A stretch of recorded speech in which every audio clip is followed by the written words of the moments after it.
Hello everyone, আসসালামু আলাইকুম। আশা করি সবাই ভালো আছেন। আজকে পাতাকপি দিয়ে একদম মুসমুসে পকোড়া বানাইলাম, কোনো ধরনের মশলা টশলা এড করি নাই। তো এখন দেখাই পকোড়া করা কীভাবে বানাইলাম। পাতাকপি, পেঁয়াজ, কাঁচামরিচ সব কিছু কাইটে নিছি। এখানে যে পাতাকপি, পেঁয়াজ, কাঁচামরিচ সব কিছু দিয়ে দিমু। তো সব কিছু দিয়ে দিলাম। এখানে অল্প নিমখ দিয়ে দিমু, আর এক বাটি চালের গুঁড়ে, এক বাটি বেসন আর হাফ বাটি ময়দা দিয়ে দিলাম। আর এনে সামান্য খাওয়া সোডা দিয়ে দিলাম, অল্প জিরার ফাঁকি আর হলদির ফাঁকি দিয়ে দিলাম। তো এই কড়া মশলায় আর কোনো মশলা ইউজ করুম না। তো দিয়ে সব কিছু মাখিয়ে নিলাম। মাখিয়ে নিয়ে অল্প অল্প করে পানি দিব। পানিটা একবার দিম না, যেহেতু পাতাকপি পেঁয়াজ থেকে পানি ছাড়ি দিব।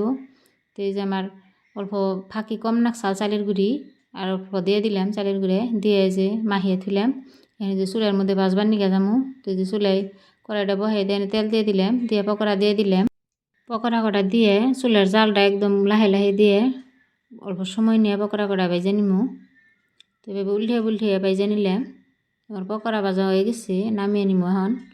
পাতাকপির এই পকোড়াটা যেমন উপরে মুসমুসা হয়, ভিতরে তেমন একদম নরম হয়, সফট হয়। আমার পকোড়া ভাজা হয়ে গেছে। ভিডিওটা ভালো লাগলে লাইক, শেয়ার, কমেন্ট করবেন।